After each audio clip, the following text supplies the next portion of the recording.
friends. Thank you for joining us. Welcome to our second episode of our Fall 2024 series of Conversations That Matter, the transformation of politics in the light of the Eucharist. In this series, as you know, we're unpacking how the Eucharist can radically reorient our understanding of and participation in public life. In our first episode, we explored the themes of polarization, the lofty vocation of politics, which Pope Francis has described as one of the highest forms of charity, inasmuch as it seeks the common good, how hyper-partisanship characterizes our political life right now, and how it impacts the Church's call to be a prophetic witness in the public sphere, and most importantly, how the Eucharist, as the sacrament of love, can and should transform our shared political life. If you missed the first episode, it's available on the McGrath YouTube page. In this, our second and final episode, we're going to discuss the looming what now question. But this isn't going to be a standard election post-mortem, dissecting sort of the myriad of reasons for shifting voter bases or why Kamala Harris lost and Donald Trump won. These are all very useful analyses, but you can read them and watch them and listen to them elsewhere. And we wouldn't really be adding anything new to the conversation by rehashing these points. So instead, we're going to shift our focus and frame our discussion in terms of the theological virtues that flow from the Eucharistic sacrifice, the virtues of faith, hope, and love. And to help us have this conversation around the theological virtues, we've asked three fantastic panelists to join us. And it's my pleasure now to introduce them. Kathleen Domingo joins us from California, where she serves as the executive director of the California Catholic Conference. She works closely with the 12 dioceses of California and lobbies on behalf of the bishops of California on issues of legislation, on issues of education, housing, healthcare, human life and dignity, families, and religious liberty. Fritz Bauerschmidt is a professor of theology at Loyola University, Maryland, and his work focuses on medieval and modern theology, in particular, the relationship between theology and culture. He is also a permanent deacon of the Archdiocese of Baltimore, assigned to the parish to the Cathedral of of Mary, our Queen. And Teresa McCart serves as assistant professor of politics and public service at Holy Cross College in Notre Dame. Her research focuses on the ethics of citizenship in St. Thomas Aquinas. You can read the full speakers' bios on our website. So as in the past, as is our custom, our conversation will be structured conversationally. I'll moderate, posing some framing questions for our panelists, and then the final 10 to 15 minutes will be reserved for your questions for live Q&A. Please feel free to post questions using the Q&A feature on Zoom. So in our first episode, I cited a Pew statistic that reported that only 10% of American voters feel hopeful when they think about the landscape of US politics. In the days and weeks since the election, we've seen a whole range of reactions from sort of exuberant and smug triumphalism to anxiety and despair and fear. According to the most recent reports, the country was really divided. Roughly 50% of the country voted for Donald Trump. Roughly 40% voted for Kamala Harris. Needless to say, there are probably those on this call who are very happy with the outcome of the election and those who feel devastated. We may even recognize those feelings in ourselves. But if the Pew statistic is correct, only about 10% of us are feeling hopeful. So in fact, one might argue that the reactions of glee of half of the nation and despair on the part of the other half are both signs of hopelessness. And I'd like to pose that to our panelists and ask you to discuss the reality of hope and hopelessness in our responses to the election in light of what the country has just experienced.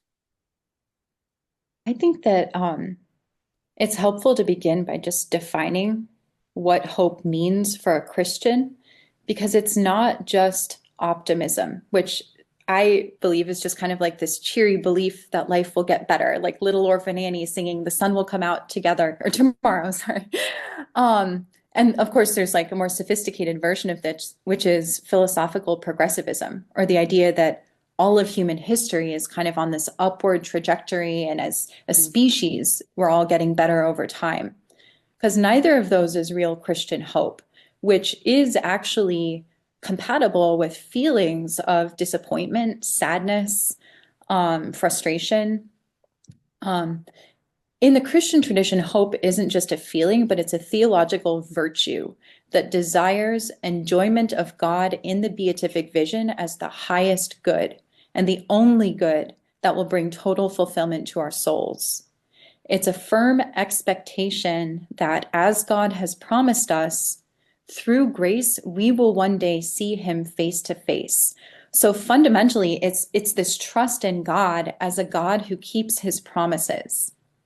And when you think about it that way, you see it's on a completely different plane from just cheery, this worldly optimism, which is actually kind of naive and a good way to have your world shaken when things just don't turn out as you planned. So this isn't to say we can't hope for things at the earthly level. It's actually far from it, because an unshakable trust that God actually wills the good for us, it should actually lead us to desire even more the goodness and the beauty that this life does have in store. But we just kind of have to be aware that this world is not our final home, and earthly goods are always going to be mixed with difficulties and suffering and toil and sadness. So where politics is concerned, both despair and presumption and this like gleeful feeling are the wrong reaction, because our ultimate hope needs to be placed somewhere else. And that is in God. Hope kind of just gives us this steadiness of soul. It anchors us through all the storms of life. And the Eucharist, I think, is crucial to this, because when we receive the sacrament, we're already getting this foretaste of heaven. So in a sense, the Eucharist is our hope. And when we receive it, Christ abides in us and we abide in him. And we are already attending the wedding feast of the Lamb when we go to Mass. So when we anchor our lives in regular participation in the Mass, we are also anchoring our souls in hope. Thanks, Teresa. I'd like to invite our other two panels into the conversation. Well, Jess, I've in thinking and in talking with others about the election, particularly in the run-up to the election, but also in the aftermath, I guess you would call it. I've thought about two different passages of scripture, one from the letter to the Hebrews. Here we have no lasting city, but we look for the city that is to come. We seek the city that is to come. And the words of Jeremiah to the exiles in Babylon, where he tells them to seek the shalom of the city of your exile. And I think that those two passages of scripture, sort of held in tension with each other, kind of give us a sense of what hope looks like for a Christian, and explicitly really political hope, what it looks like. It combines a certain kind of sober realism, a certain kind of recognition that none of the political options on the table, certainly in the current American scene, but maybe throughout all of history, never fully embody what the church teaches, what Christians hope for. But the other side of it is we do live in this world, and we live amid this worldly realities. And though no earthly polity is ever going to fully embody the shalom of God, we still need to seek the city of the shalom of the city of our exile. And I think about this in the context of the Eucharist. One of my favorite Eucharistic texts is Thomas Aquinas's hymn Adoro te devote, or Godhead here in hiding. And one of the things I love about that text is that Thomas strikes this balance between what you might call the dialectic of presence and hiddenness in the Eucharist.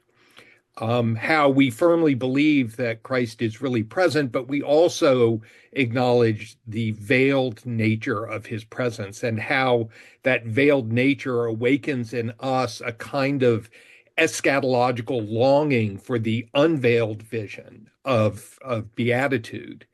Um, and I suppose if we can acknowledge the veiledness of God's presence in something as great as the sacrament of the Eucharist, certainly we're going to have to acknowledge the veiledness of any kind of realization of our hope in the politics of this world, right? Mhm, And mhm, so I think there's a danger in overinvestment in worldly politics, and in particular, I think overinvestment in any one of the current political parties on offer. And I don't think it's controversial to say that neither party really embodies the fullness of Catholic teaching, the Catholic mhm, vision of the common good. But I think there's also a danger in underinvestment, right? A kind of a cheap unworldliness, right? Bonhoeffer mhm, talked about cheap grace. Well, I think there's a kind of a cheap asceticism with regard to politics, where you just say, this world's not my home. I'm turning my back on it, and it just really violates what Jeremiah counsels the exiles in Babylon to seek the shalom of the city of their exile. We may feel like political exiles, but it's here in our exile that we have to seek peace. mhm. Kathleen, this is a very lofty, beautiful vision of what it looks like and incredibly attractive. And perhaps all of our panelists could speak to this, but Kathleen, I'd like you to start. How do we start to live that out on the ground? You have to lobby regardless of which candidate is in office. What does this vision of hope look like in your work, but what can it also look like for everyone, for all Catholics? Yeah, those are good questions, Jess. And I think, in the last couple of weeks, we've seen just as you said, a lot of glee, a lot of despair. But what we really need to refocus on is kind of what is our role here, right? And so it's so refreshing to have this conversation based on the topic of the Eucharist, and not based on partisanship or political parties, as we've seen sort of on the media and displayed elsewhere. So I really, encourage people to get back to the idea that we're Catholics first, right? Yes, we're political creatures. Yes, we engage, but we're Catholics first and foremost. And so what does that mean? What do we understand that to be about? And why does that have anything to do with the way that we engage with other people, with the community, and try to make our society better? I think it's really interesting that this time of year, and the church didn't do this on purpose, of course, but our readings are all about the end times, Right.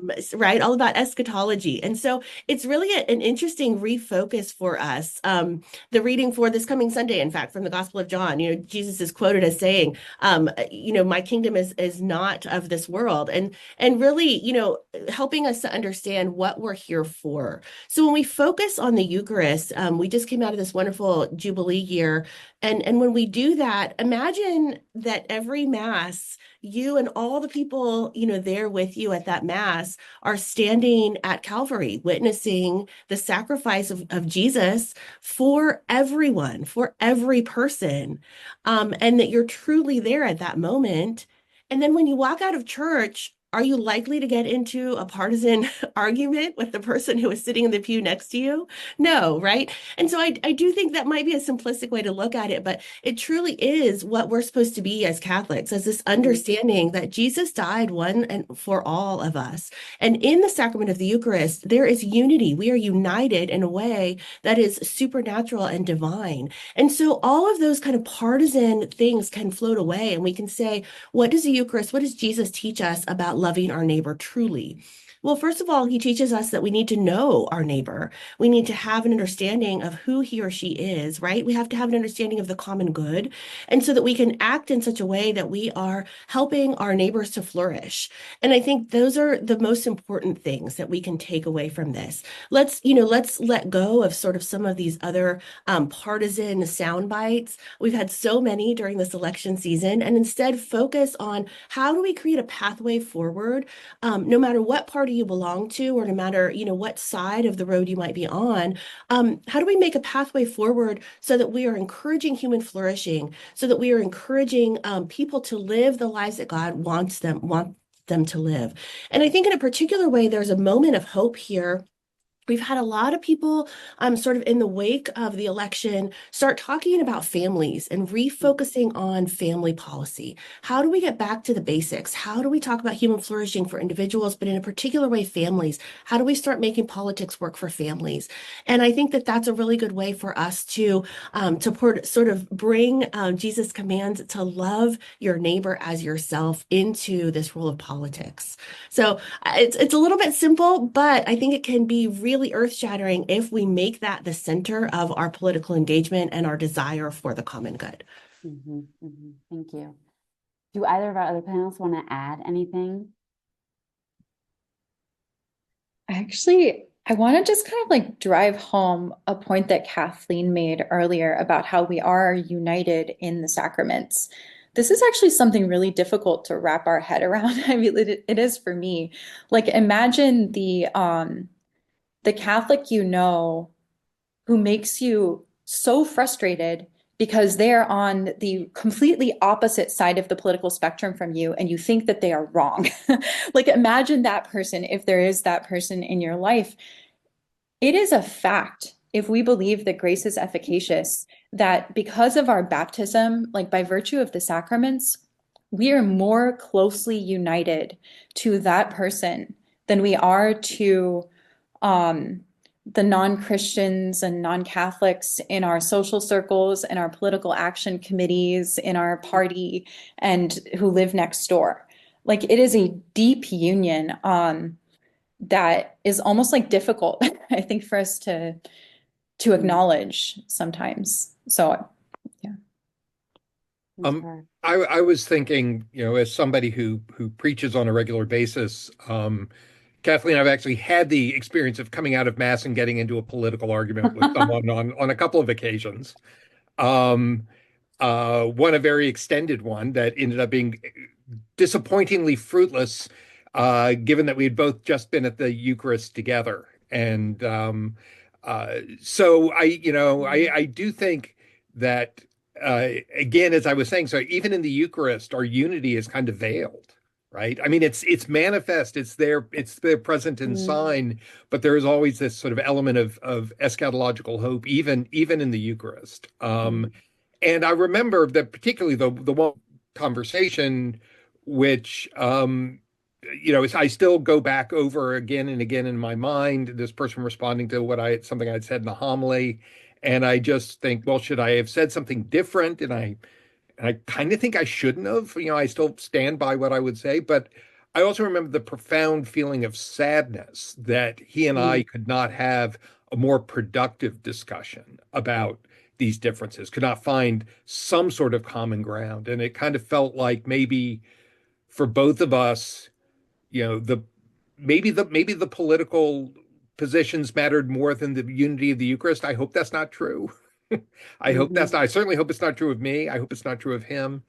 But it's in the actual playing out of this, I remember just having this profound feeling of sadness that it almost felt like some sort of a failure.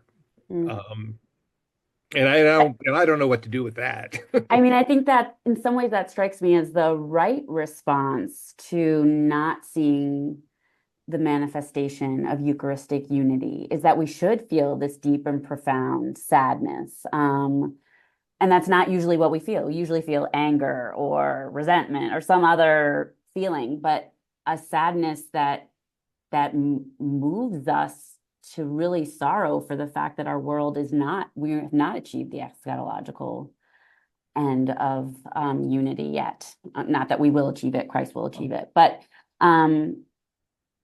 that's beautiful. Thank you. Yeah, and I also makes me think in reflecting back on it that the Eucharist is not some magical solvent that's going to dissolve our political differences, but my hope is that it could become a basis in which we could at least address those differences in a different sort of way. That's right. So that's a great transition to our next question. So we've covered hope. I want to look through the lens of love now, through the supernatural grace of love. The letter to the Hebrews, Fritz, you mentioned this already, proclaims that the followers of Jesus have no lasting city. And some might be familiar with the idea that Christians are to be politically homeless. Fritz, you remarked in some of your writing that in the ancient world, Christianity was primarily an urban phenomenon, and that Christians had to enact this existential homelessness amidst institutional powers and structures of the city. And you've also written extensively about the medieval mystical theologian Julian of Norwich and her logic of kindness. I want to invite you, Fritz, to answer the question first, and then our other panelists to respond. Can you unpack Julian's understanding of kindness and how that can be a model for how contemporary Christians can live this kind of homeless existence in the midst of modern American politics? Sure. So Julian wrote, as far as we know, her book is the first book that we have written by a woman in what we today would call English. It's in what technically is known as Middle English. And in Middle English, the word kind is this wonderful word that's got a whole range of meanings, right? So it can mean kind in the sense that we might mean it today in sort of benevolence, right? A kind of a kind person, a kind-hearted person.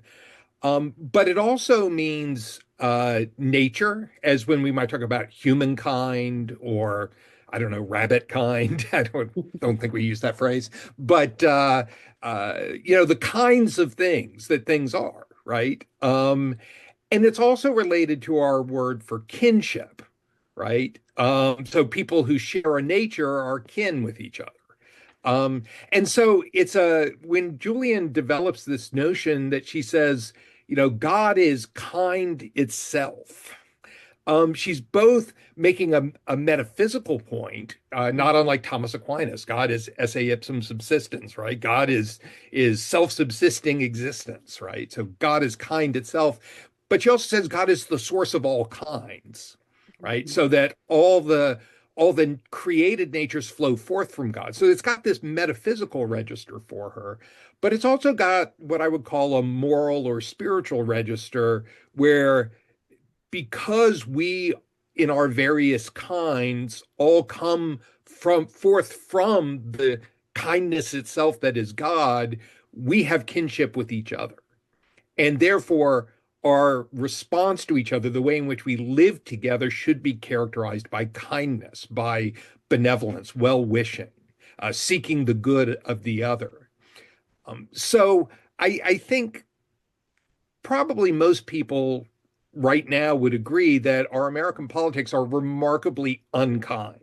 And they're probably unkind in all those ways, right? Not only are we cruel to each other, and I think social media has exacerbated that because you can hide behind a pseudonym and you can, be as cruel and insulting as you feel like to somebody else hiding behind a pseudonym. You can convince yourself that there's not another person on the other side that is of the same kind as you, right? So we've got a very, I think, cruel and brutal politics.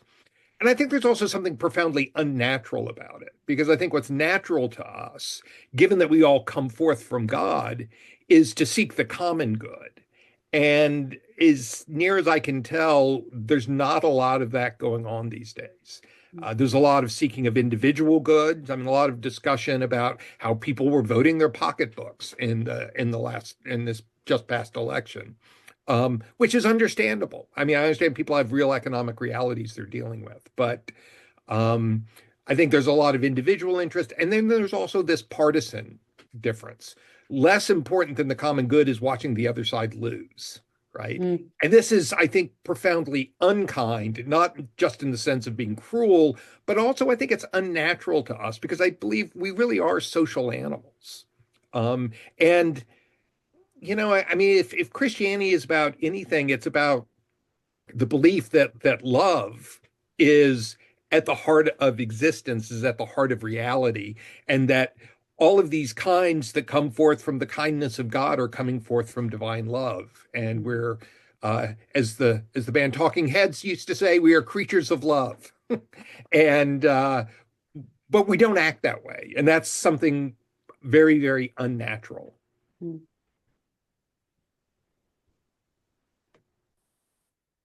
Just continuing on this point, I think though that in the same way that our unity in the Eucharist is hidden, I think that sometimes our unity at the natural level is not always forthcoming either. So it can be hard to see people that seem worlds away as lovable, worlds away in terms of their like political background or worldview. It's hard for us to view people that we fundamentally disagree with as lovable, where there's like hatred and competition and estrangement between tribes. And so here, I think it is also really helpful to remember the necessity of grace to do good here on earth, because when Christ tells us love your enemies, he's not just talking about natural love, but he's talking about the love of charity, which is friendship with God, and it's received through grace. And what's really important here is that when we love other people through charity, we are actually loving them for God's sake. Like that's kind of the interesting thing, is charity is always directed at God. And when it extends to neighbor, that happens through a kind of like almost like internal revolution of our hearts and our consciousness, where we are loving other people in God. We are seeing other people as God sees them. And that is as somebody who is called to communion in the beatific vision. So when we love other people with charity, what we're actually desiring for them is salvation. And that we can always do, even where people just seem so like unlikable, you might say. So I think like there, if the Eucharist is as efficacious as we believe and giving us the grace of charity, then we also have to understand like how much our ability to love depends on it. Like ultimately, we need the Holy Spirit to help us transcend all of the many political divisions caused by hatred and fear. And so we need to receive the Eucharist. I really appreciate, Teresa, what you said there in a particular way about how we come to love our neighbor and how we understand that. And, again, practically speaking, sort of on the ground, helping people to understand how to put this into practice. We're often met, it's no surprise, right? Or it's no secret that Californians maybe are having some trouble with this election in general, right? Our state is. And so I see a lot of people, trying to figure out, what do we do? What are the next steps? How do we move forward? What can we do? And I think the answer is really in what we've been discussing here. How do we help people to come to understand what they can do and to forge a path forward? Again, whatever side of the political divide you're on, that has to do with love of neighbor. And so really drilling down in that, how do we understand what that looks like? How do we know what the common good is? And I think both of you have touched on pieces of what I've learned through sort of my experience here, is the more that we understand Jesus, the more that we love him, the more that we try to learn about him and worship him, the more we understand about ourselves, right? The more we understand about human nature, what it means to be human. And so then we can take that and go out and actually meet other human beings, meet other people. And by that interaction with them, that it's sort of habitual, it's almost like a virtue, right? Of really kind of coming to understand what people need, what people are looking for, what they're seeking in life, and what will help them to flourish. And so what I find is that to go back to just the basics of the true and the good and the beautiful are very attractive to people. And no matter what side of the political divide that they're on, if we can show folks, what human life is a good thing, right? Families being together are good things. Helping people prosper, helping people flourish, helping people find themselves and be able to live the life that they were intended to live is a good thing. It's a beautiful thing. How can we work together to do that? And so what I often find is that there may be some people, and I'll use California as an example, right? In California right now, there are a lot of people who find it really difficult to see the beauty or the dignity of an unborn child, right? That's kind of the big struggle that we're having here. But those very same people might be able to see the beauty and the dignity of a child who's being trafficked, or a migrant child, or a child who's incarcerated, right? Or anyone.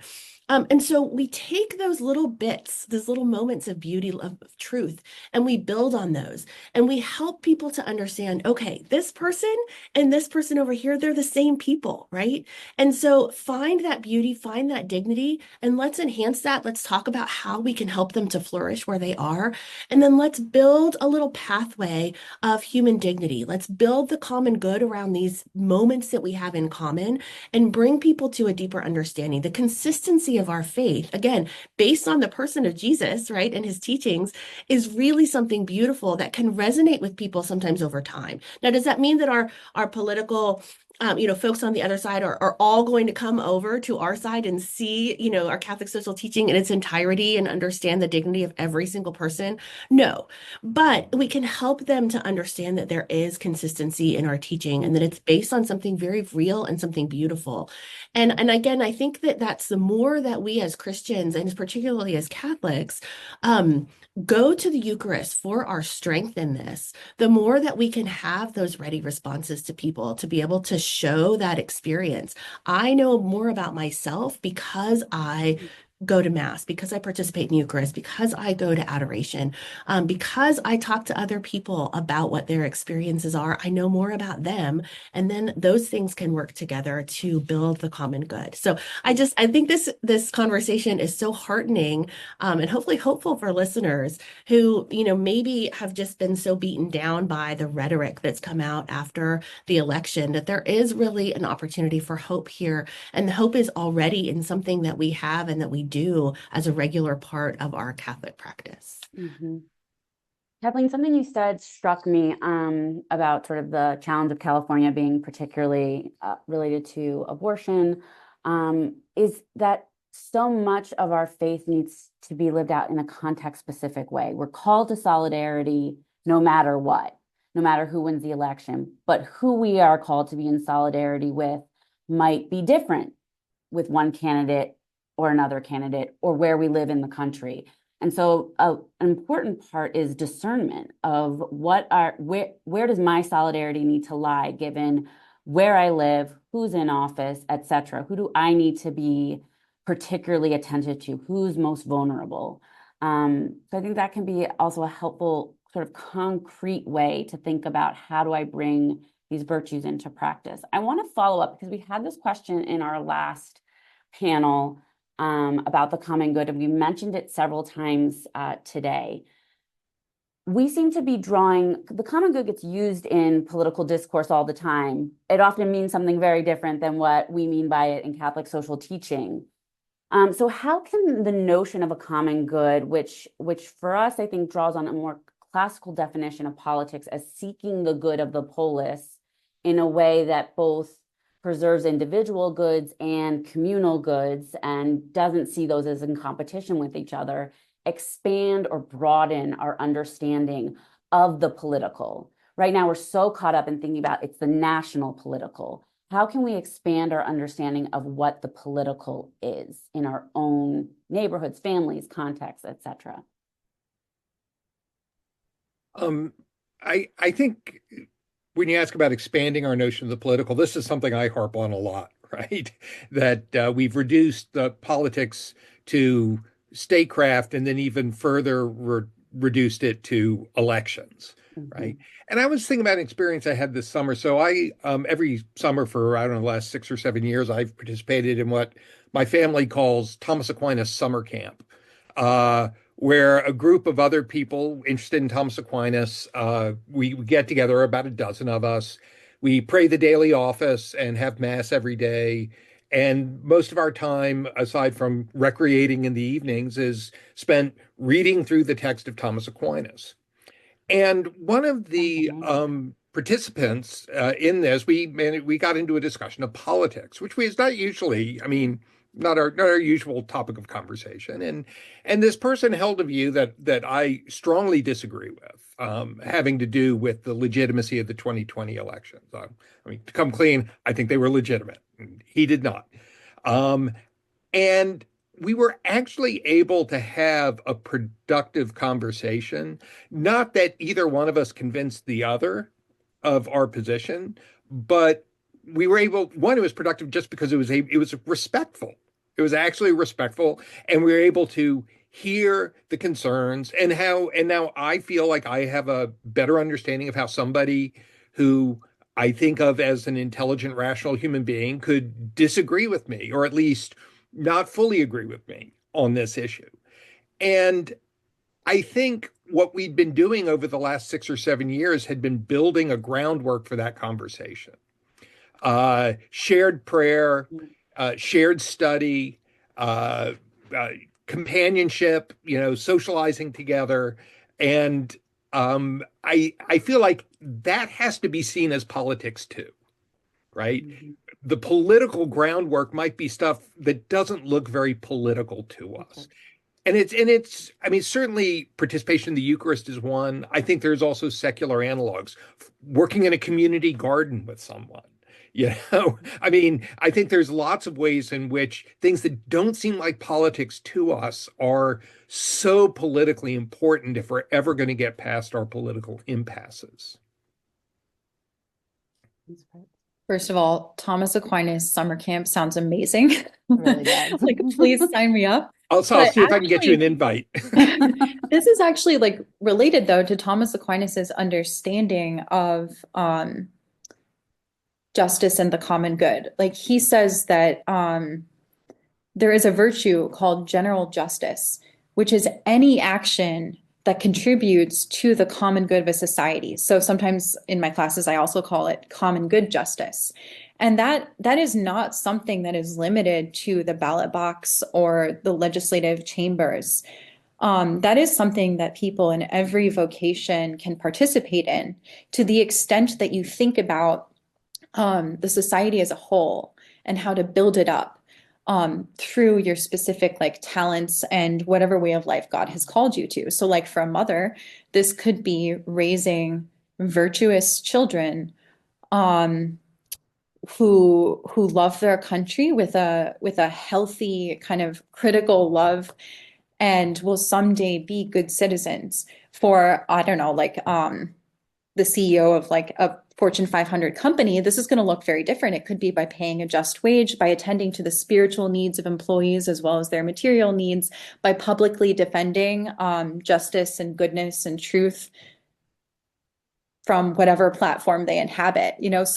So many of us have multiple roles, and there are multiple ways we can contribute to the common good. And this includes at the level of civil society.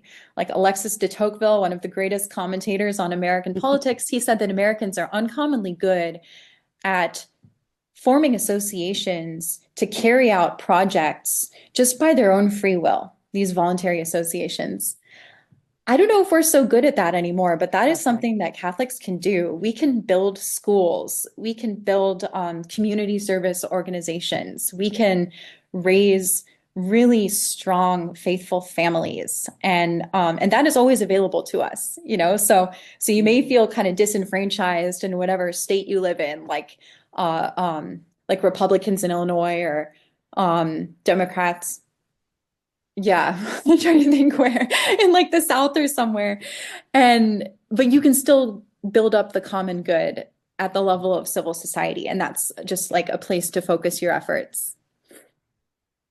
Yeah, I really appreciate that. I think, at least from my perspective, again, kind of working in the field of politics, a lot of times people, I think, confuse politics with partisanship, right? And partisanship is really kind of that voting piece, right? Where do you check this box or that box? Whereas politics, I think, if we do discuss that in terms of pursuing the common good, it is something that can and should be a part of everyday life, because again, our Catholic social teaching calls us to essentially take what we know about the world, and put it into practice. How ought the world to go? What ought people to be allowed to do? What is needed for human flourishing? What is my role in allowing someone to be the best that they can be? And so, all of those things, and we believe very strongly in subsidiarity. And so I think, the comments that were made are truly important, that it's not some, every 4 years you check off the box at the very top of the ballot. I mean, that's fine.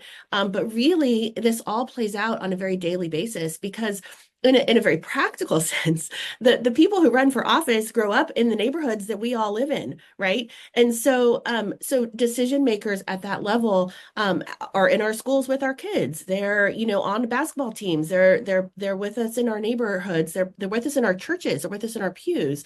And so we really ought to be fostering this idea that in everything that we do, throughout our lives, when we see people in need, when we see a situation that could be done better, that our faith impels us to take an active role in building some situations for people to thrive, and especially for families to thrive. And I think that that's where, sometimes Catholics say, well, I'm raising my family and I'm teaching them the faith, and that's kind of my business. That's what I'm doing. And that's all very good to do. But we're also called to share that. We're also called to share what we have with the world, and we're called to really make the world a better place, even though we know this is not our final destination. And so I think that every day, if you want to call it politics, if you want to call it pursuing the common good, Catholic social teaching really does ask us to participate in that regularly. And that's where I think we can stand with people, on maybe the opposite side of the aisle, or with some different interests, or people who aren't even Christian. And we can be doing the same action, even if we have different goals and different ends. And maybe we can share a little bit about why we're doing that. And that's a form of evangelization too, while we're, helping those in need. I want to thank you all. The person who comes to mind for me, an American who is a model of what we're talking about, who never cast a vote in a national election, as far as I know, is Dorothy Day, who did the work, took the words of the gospel as literally true, and tried to instantiate that in her life. And it was deeply political. Somebody said, where can I go read more about this? Go read Dorothy Day's autobiography, A Long Loneliness. There are lots of other books you can read too. But and that doesn't mean we all have to do that. We don't all have to go join a Catholic worker, but to let that spark our imaginations about what this counter witness can look like in a way that has real lasting impact on people and communities. She just keeps coming to mind as I hear you all talk. Okay, I don't want us to run out of time for questions, so I'm going to move to my last question, which is going to be around the question of faith. So the Greek word pistis is often rendered in scriptures as belief or faith. But I wonder if our contemporary understandings of faith really adequately capture the meaning and texture of this word, because it more nearly sort of implies commitment, fidelity, allegiance. So I'd like our panelists to conclude this portion of the webinar to reflect on how allegiance to the Eucharist can change the way we relate to politics.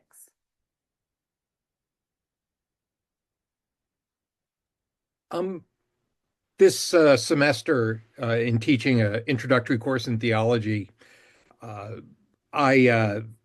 two things occur to me coming out of that. One is I began with the recent Pew study on the religious nuns, the non-affiliated people, and their attitudes on different things. One of the interesting statistics coming out of that study is that there's a high correlation between people who have a religious affiliation and people's engagement both in voting, in engagement in civil society, volunteering, contacting representatives. There's a much larger percentage of people with a religious affiliation do that.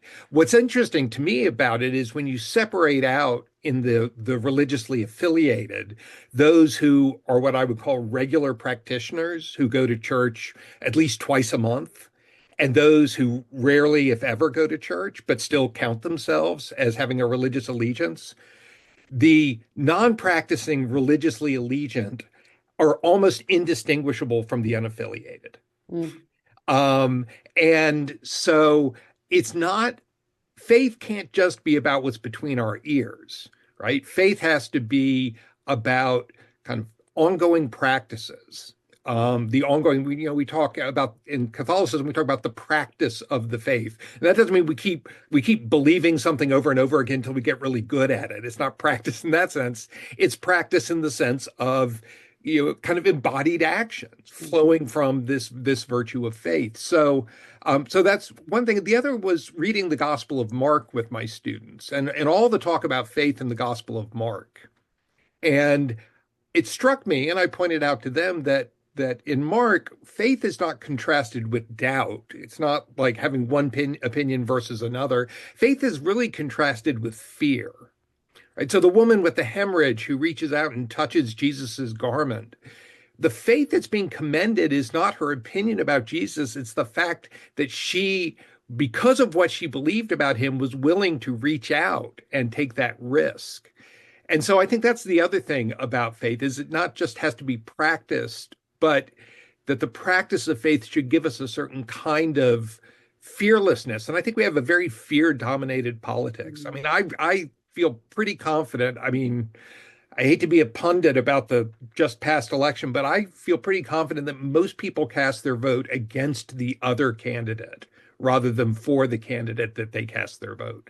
And I think we're living in the midst of a politics of fear, and I think faith is the antidote to that. It's a really beautiful interpretation of the story about the hemorrhaging woman. And it actually kind of made me think that maybe this conversation has come full circle, because it seems that her faith emboldened her to reach out and trust that she would be healed. So her faith led her to hope. It made her like magnanimous in a certain sense, like stretching out towards healing. I think in another sense, faith can also kind of restrain us against excessive, I don't know, an excessive sense of our own like self-importance and knowledge. And here I'm thinking, like, because faith is supernatural, it's a reminder, and it corrects our intellect. It gives us the light of divine truth, which we can't know without grace. But in that way, it kind of reminds us that our natural intellects are imperfect. Like, we don't know everything. We need intellectual humility in our conversations with other people. And we also just need to be reminded that, like, we don't know the workings of divine providence. Like, we don't have access to that. And to think we do is presumptuous, which is another form of hopelessness. So faith kind of guards against both presumption and despair in an interesting way. Yeah, I really liked, Fritz, your comments on that Pew Research study, because we looked at that too. And I think it is very interesting to state it's not just enough to have faith. You have to actually go to church. You have to actually pray. You have to actually do the things, right? Because that's where you get the grace. And so, yeah, again, to be full circle about this, we started out really talking about the Eucharist and this year that we've had of this Eucharistic revival, and how in many places, I think there's a resurgence in a real understanding of the centrality of the Eucharist, of the benefits, of the grace received. And so, there's a lot of hope for us. I think that people are returning to that practice maybe more regularly, hopefully. And that in itself, the doing of that, the practice of that, brings us closer and brings us into a more relationship with Jesus. And that relationship is really the foundation, I think, for all of this activity that we do. And the change in our perspective of the people that maybe we disagree with, or the outlook of the future. There is a lot of hopelessness. There's a lot of hopelessness. And I'll point out, one thing that we're following a lot are marriage rates and birth rates. Mm-hmm. And when people aren't getting married and aren't having children, that's another sign of just huge, huge hopelessness in a population. Definitely. And so, there's a lot to kind of look at, to say people don't see hope in institutions anymore. They don't see hope from their governments. But we know where the hope lies. And so I think this return to the Eucharist, or not a return, but maybe a refocusing on the centrality of the Eucharist in our faith should be a sign of hope and should encourage all of us to take that hope out into the streets, out into the world, and help other people to say, sure, the world is a messy place, but it's always been a messy place. It was a messy place when Jesus was around. It was a messy place when all these saints throughout history lived. And, but it takes all of us coming together, I think, to do something wonderful and to make a change and to restore hope, not just in humanity, but in the world for people. And so I hope that that can be an outcome of this election, that we can kind of take that moment to say, sure, it did seem hopeless during this election. And I think a lot of people were voting against or voting out of fear. But let's use this moment where maybe we can all come together and say there has to be something better. There has to be something more we can do. Mm-hmm. Mm-hmm. I want to turn now for the last few minutes to our audience's questions. So our first question is somebody who would like some practical examples of Catholics who have built bridges across partisan or ideological divides through their political, broadly construed organization or engagement. Who are some models that we can look to? Yeah, I mean, I can give, a couple of examples. Maybe not so many people as kind of coalitions that are forming right now. I think that you have to pick topics that are not as controversial, right? And so the death penalty is one, for example, right? People on both sides of the aisle can agree about the death penalty. There can be a lot to say about human dignity. I know we've had great opportunities to be invited specifically by legislators with whom we very rarely agree around death penalty issues. And in fact, we're able to push the conversation. We're not opposed to the death penalty because of its racist, pieces. We're not opposed to the death penalty for we're opposed to the death penalty because it's inhumane, because it doesn't, understand and treat the dignity of every human person. So those are kinds of issues. I would say issues around family policy is also a really, really great place that people are pushing in right now. We can all agree on child tax credit. We can all agree on paid family leave. We can all agree on certain things to help families thrive and flourish.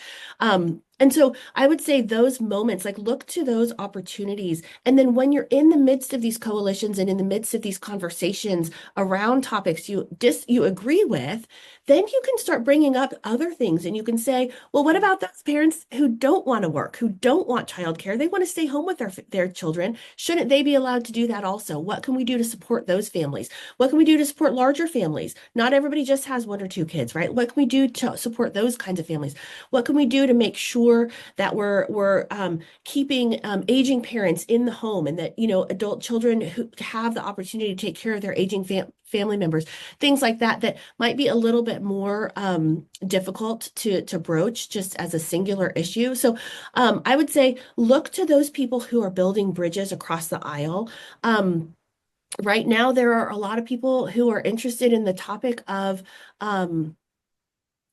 women's sports, right? And making sure that women's sports have some integrity. I know this is a topic we could spend all day on, so I don't want to bring it up too much. But again, there are coalitions forming around these different moments where people of faith can engage and bring people in from across the aisle from all sides, and then embed those with some of the teaching that we have around human dignity and the common good. Thanks, Kathleen. Dr. Teresa, do you want to hop in? I think Kathleen is one of these people. I just want to say, I would agree. like I think that there are people who may not have such like national prominence, but who are, you might say, like partisans of Orthodox Church teaching, rather than being first and foremost like partisans of either political party. And Kathleen is one of these. Yeah, so I guess I just don't know if I'm like as equipped to speak on these things as she is, but yeah. Kathleen, thank you. We'll go to our next question. Let's see. The panelists have spoken about love of neighbor, and it seems that neighbor might be talked about in terms of a neighbor that's politically opposed to us. How do we think about broadening our conception of neighbor. So I know we've been talking about it in terms of political opposition. Who are we called to be neighbor to, particularly in light of the current results of our election as Catholics? Well, I mean, I think you don't know what's going to happen till it happens. You can presume things are going to happen. You can see what's coming. You can have your worst fears confirmed. But just in terms of the rhetoric leading up to the election and given the outcome, I mean, I think certainly we as Catholics need to stand by the stranger and alien in our midst. You know, that this is the church has a long teachings about, you know, the right of people to migrate within, you know, certainly within certain parameters. I think, you know, there has been a lot of, well, frankly, racism and xenophobia that has been used for political purposes in, you know, recent years. And, you know, I mean, my wife is an immigration attorney and teaches immigration law at a law school. So I understand this is a very, very complex issue in terms of how the law works out. But what's not a complex issue is that we cannot speak of other human beings who almost universally are simply looking for a better life for themselves and their families. We cannot speak of them in demeaning ways, right? And I mean, I think that as Catholics, we, in the wake of this election, have to be very vigilant about how the stranger and the alien in our midst are going to be treated. And you know, like I said, immigration policy is incredibly complicated. There's complicated theoretical issues, there are complicated practical issues, but what's not complicated is the dignity of human beings. And I think we really need to be very vigilant about that. Could I add to, I think like in our current political situation, one kind of special neighbor that we need to be caring for are women in crisis pregnancies. Because right now, you know, abortion policy is kind of in turmoil everywhere and it varies from state to state. And I think that this is one place where both sides of the political spectrum should be able to join hands to provide support. You know, you could say that it was a failure on the part of Republicans that they didn't have policies and like ready to go, you know, once Roe versus Wade was overturned. So we need to do that now. And I mean, like, shout out to my mom. Hi, mom. Like, one way that she did this was she founded her own like women's health clinic that actually provides like comprehensive prenatal care all the way through birth. Like, she has partnerships with OBs that can deliver the babies of the women that she serves.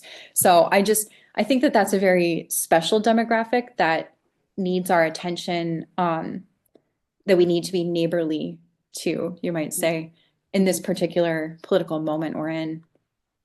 Yeah, I would say particularly in states where the law, at least is being presented, is unclear. The need for that is really crucial. And to Fritz's point about welcoming the stranger and the alien, that also connects, I think, Kathleen, to what you were saying about families. So many families, when we take a family-focused approach, that's going to impact how we think about immigration as well, and separation of children from their parents and pregnant women on the border. So all of these issues start to overlap and interweave in really important ways. Kathleen, I want to let you come in. I would just offer one little tidbit in terms of neighbors. Sometimes we think outside, and it's the week before Thanksgiving. We're all getting together with our families next week. Those might be the most important neighbors for whom we have to have some sympathy and some grace, right? You'll probably be surrounded by people who voted differently, and the conversation after, you know, a couple of bottles of Pinot might turn to topics of politics. And don't let your families fight about politics over Thanksgiving. Don't let that break people apart, right? Family is so much more important than politics. So maybe that's an opportunity for us to really practice that love of neighbor. Crazy Aunt Lucy might have voted for somebody you didn't vote for, but she's still family and she still deserves your love and your patience and your compassion. So something to think about as we enter the holidays. Thank you, Kathleen, and thank you. I want to thank all of our panelists and our audience. One thing that strikes me, having listened to this rich conversation, is the importance of listening well. Fritz talked about the Thomas Aquinas camp. Kathleen, you've talked about being with people sort of who wouldn't naturally be your conversation partners. And as we go into Thanksgiving, Jesus spent a lot of time listening. When you think about the woman at the well, he knows her situation, but he listens to her response. And so to think about that capaciousness of being able to receive somebody else well, I think is a really important piece of living out this Eucharistic vision of politics. We are at our hour, though, folks. So I want to thank everybody who joined us today, particularly our panelists. You will be getting a survey momentarily. Please fill those out. They really do help us as we plan our future webinars. And please be on the lookout for next semester's Conversations That Matter topic and series dates. But for now, I want to say have a happy Thanksgiving and thank you once more to our panelists. Have a great day, everyone.